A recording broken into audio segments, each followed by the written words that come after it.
Good morning, everyone. Welcome to Monday. Welcome to Monday Minutes. First and foremost, a very big thank you to Maria Bartiromo, Fox Business Network, for including us last week on Fed Day to preview the meeting, talk about markets a little bit here, which are somewhat confusing in general.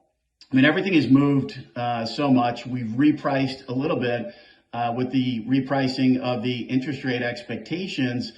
But in general, looking at charts, if you go back, you look at financial conditions right now, we're chopping around, but we're still pretty close to levels that we were at in 2021, which was certainly the peak in liquidity. It does lend itself in terms of market-based expectations, whether or not this Fed is restrictive enough. And then two, another chart we looked at, take a look at high yield option adjusted spreads back in 2021. We averaged about 339 basis points. Where are we today? 338 basis points. So you look at these markets and it's not very clear. Very challenging environment, we think, for institutional investors and also for retail investors.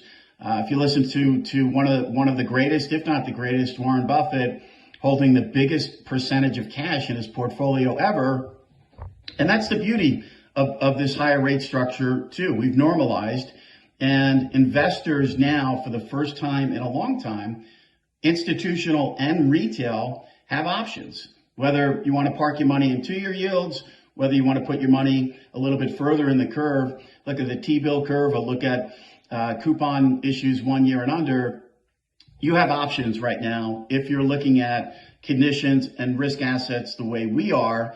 We're always rooting for assets in general, but we need to be realistic in this pocket of time. The Fed meeting, a good combination of Chair Powell pushing back on this notion of rate cuts, which is what we expected heading into this meeting. He was on hold for as long as needed to lower. I mean, that was clearly the mantra, and he reiterated that. And then slightly weaker data, not data that's falling off a cliff. I mean, we could pick it apart a little bit in terms of household versus establishment. You look at the ISM numbers. I mean, certainly this economy, at least to us, appears to be tempering. And if you look at a lot of this inflation too, this super core inflation, right? Ex housing and goods. I mean, the Fed is not in control of, when you take your car in to get an auto repair, what the level of that price is, nor are they in control when you get your auto insurance like I recently got, and premiums are up a lot. I mean, that is not within the control of the Fed. So perhaps a good time for the Fed itself to get a little bit more granular in terms of exactly how they're looking at inflation. And one of the interesting things I think coming out of the meeting is the scenario analysis that Chair Powell laid out when he was asked about rate hikes. And he said, look, what if we were in a range, the economy was still fairly resilient, but we still weren't confident enough that we were heading back down at 2%. He said we would just stay on hold, which lends itself to a question. What is that range? If you look at PCE inflation right now, we're running 2.5% to 3%. It's not terrible. If you look at the first quarter and annualize that, it doesn't look really, really good. So a range is different than a trend, and that's going to be interesting going forward. Probably a good time for the Fed to start outlining things a little bit more clearly in terms of where they see these ranges, what's acceptable for them to be on hold.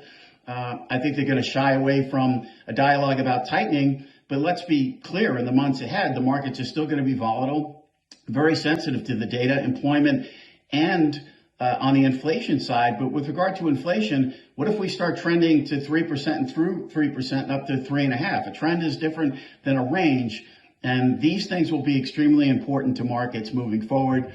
The forecast from the Fed clearly is for inflation to temper from these levels going forward, but that still remains very uncertain. These are going to be very important things for the markets, which, as we discussed earlier, seem here to be fairly robustly priced.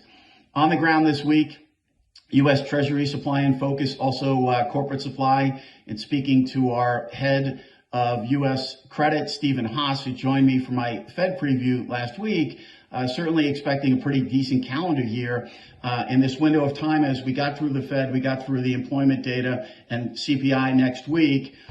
On the 15th. So on the ground, the focus will be, I think, supply. We'll get long end supply at these levels. If you look at 10-year yields, continued move here lends itself to the 430 to 435 region. Technically on the short end, 475 was a level for us. It was an intersection of the 50-day and 100-day moving average. But we still expect the Treasury market to remain robust. A lot of volatility. The supply dynamics clearly not going away, and we don't sense anyone looking to chase duration here lower. Wishing everyone a great week ahead. I'm Greg Faranello. I'm head of U.S. rates for AmeriVet Securities.